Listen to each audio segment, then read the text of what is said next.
Hello students, how are you? Today we will read about sexual reproduction in flowering plants. Okay.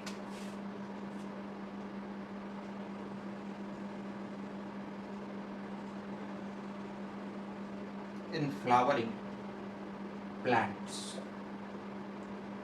So, basically we have read about the asexual reproduction caused in plants.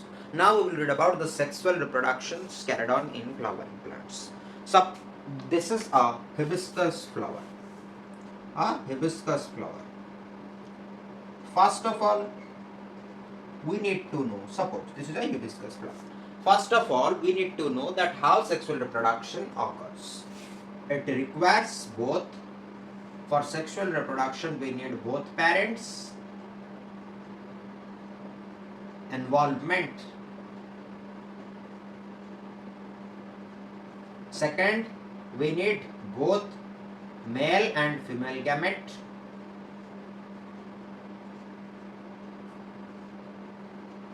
To fertilize. And third, we need to form a zygote. So these two things we need. First is both parents' involvement. Second is both male and female gamete to fertilize. We need to know what are the parts or the male and female parts of a flower.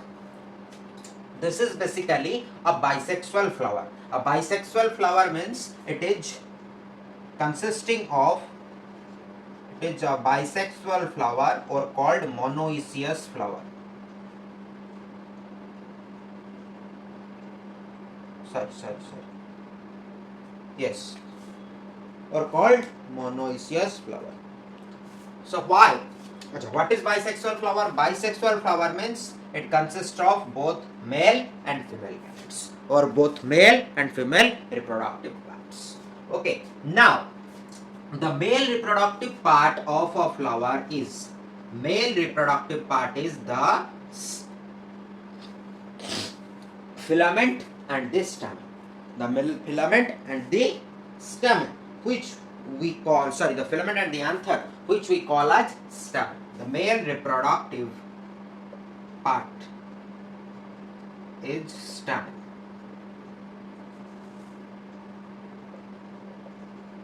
And the female reproductive part is filament, pistil or carpel. Clear? Till this much you are clear. So we need both male and female reproductive part for the sexual reproduction. In flowering plants, the male reproductive part is stamen and the female reproductive part is pistil or carpel. Now we will label and know in the flowering plant which are basically the male and female reproductive parts. Clear? Starting from here, the top. This is the anther consisting of pollen grains, the male germ cells. And this is the filament, a tube-like structure present. Okay, and they both, anther and filament, comprise the male reproductive part, which we call as stamen. Clear? Now, फूलों की जो पंखुड़ियां होते हैं, यानी कि जो petals है, colorful parts of a flower are called petals. The leaves, small leaves present below that colorful part is called sepals. The stick is called as a receptacle or pedicel. Okay, it is called pedicel.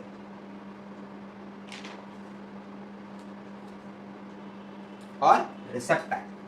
Clear? Now, this is basically a sticky like structure called stigma. It is the sticky substance, sticky surface present in the ovary. It is called stigma. In the female reproductive part, it is called stigma. A long tube-like structure is called style. Connecting the stigma to this ovary, a bulb-like structure. This is called ovary, consisting of ovules, the female germs, egg cells. And this is known as the female reproductive part, pistil or carpel. Clear? This was all about the parts of male and female reproductive part. Okay. Now we will know about the process of sexual reproduction. Basically, this is a monoecious flower and some dioecious flower, that is a unisexual flower. Unisexual flower will consist of either this female reproductive part or the male reproductive part. And those flowers are called dioecious flower. Okay. Now we will know how reproduction carries on. Okay. Suppose this is a anther. This is the anther containing germ cells, male germ cells named as pollen grains. You must have seen the hibiscus flower, which the hibiscus flower consists of the yellow part, and that stick is called the anther, and those anther consist of pollen grains, the male germ cells. These are the pollen grains, male germ cell. Now this needs to be carried to the stigma. This needs to be carried to the stigma for the procedure of further reproduction. Okay. Now the process of carrying of pollen grain from anther to the stigma is called as pollination. This pollination is done by different methods, such as pollination occurs by self-pollination, one case, or by pollinating agents as wind, water, air. Wind and water, or insects. Okay, suppose a bee sat on an anther and moved to the stigma, then the pollen grain is transferred. Due to heavy wind flow, the pollen grain might transfer to the stigma.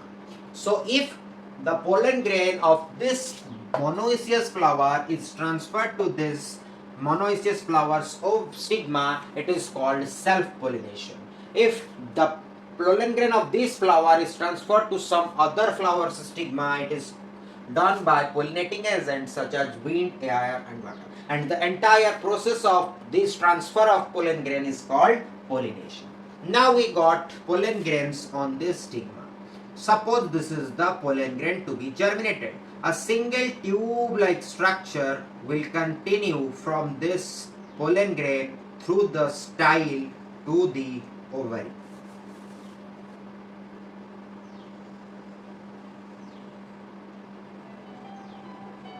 Through the style to the ovary. Just a minute. To the ovary.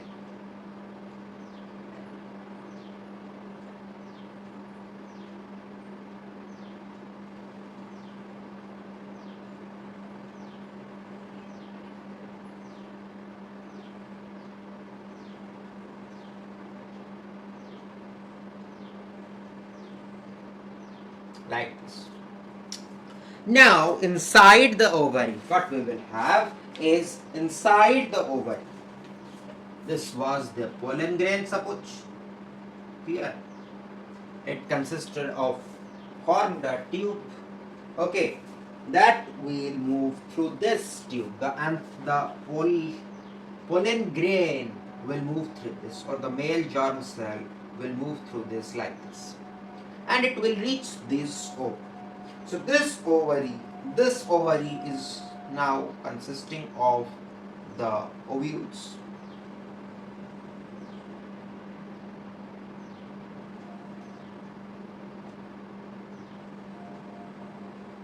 This ovar is consisting of the ovules.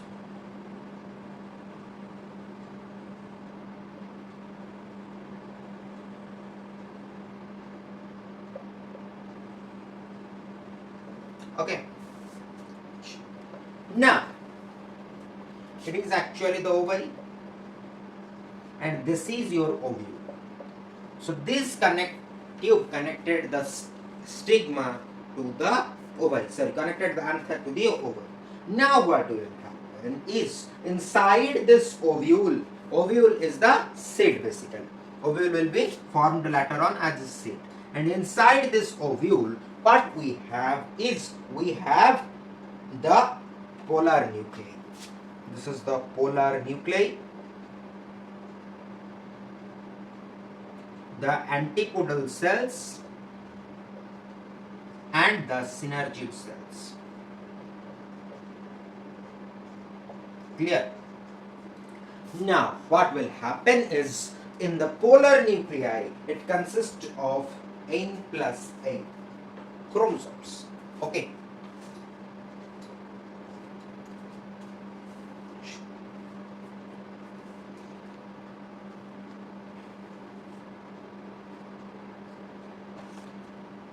Synergid cells, these synergid cells are actually at this entry point, at the entry point of this pollen tube. This tube is known as pollen tube, passing through the style.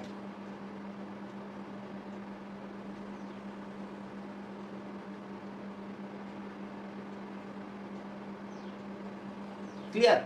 Now synergid cells will guide the entry of pollen grain, and it will form fertilization, or it will fertilize with this egg cell. This is the egg cell. These two are synergid cells, and this is the egg cell. Okay, it will get fertilized with this egg cell. Now after fertilization, what will happen? After fertilization, the ovary will grow rapidly.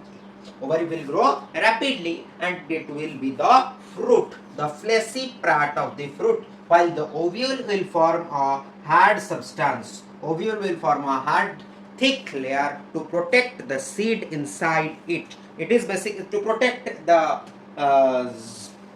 zygote inside it. It is basically the seed.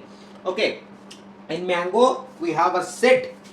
Okay, that is the two hard covering. It is the ovule actually, and the fleshy part which we eat is the ovary, and the seed, the गुठली, आम की जो गुठली होती है वो है ovule. ठीक है, तो हमें समझ में आएगा ओव्यूल और ओवरी. और इस बीच जब ये फ्रूट फॉर्म हो रहा होता है, तब ये पेटल्स और सेपल्स जो है वो गिर जाएंगे या सेटअप हो जाएंगे. तो सेटअप हो जाने से कंप्लीट फ्रूट जो है वो तैयार हो जाएगा. बाकी अब क्या हुआ, अब सीड तो फॉर्म हो गया, जाइगोट फॉर्म हो गया, लेकिन अभी चाहिए germination process, because without germination a new plant could not be formed. A new plant could not be formed. So now we will see the germination process.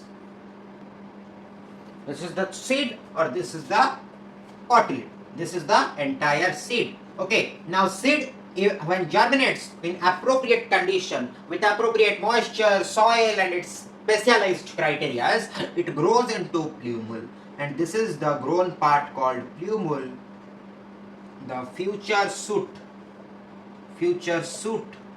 to stem, and this is the future root. This is the radical future root.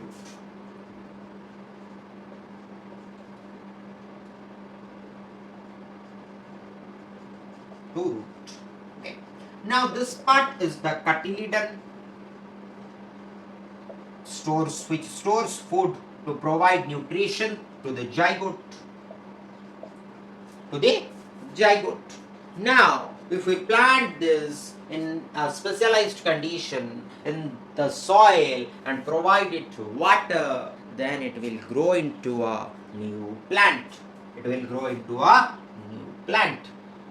And we know cotyledons, we have two types, monocotyledon and dicotyledon. Monocotyledon and dicotyledon. That we will not read now, but we know that we have two types of cotyledons, monocotyledons and dicotyledons. They will grow like this. So entire process of reproduction is like this. First we need pollination. Pollination is done by different agents, or by self-pollination, or by pollinating agents. Okay, after pollination, it will grow into a pollen tube. The pollen tube will grow, okay, through the style. Pollen tube through the style of the ovary. Okay, next what will happen? The next will be the entry of male germ cell inside the ovule.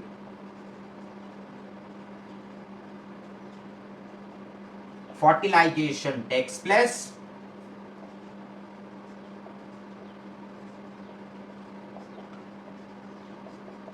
Zygote formed.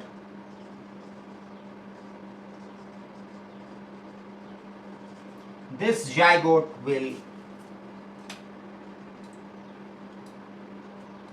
seed as a fruit formed.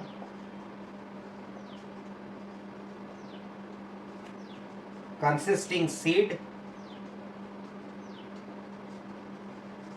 germination of seed. This is the entire procedure in which sexual reproduction occurs in flowering plants. First pollination, then pollen grain gets attached to the stigma, it continues to grow through the style, the pollen tube continues to grow through the style and reach the ovule. Their synergid cells guide the entry of the male germ cells. After their entry, fertilization takes place and the zygote is formed. After the zygote is formed, the ovule is converted into a thick wall, and that thick wall is known as to protect the zygote, and ovule is known to be a seed, and when that seed gets germinated, through the process of germination, a new plant will grow. And this is the entire process of sexual reproduction in flowering plants. Okay, thank you students.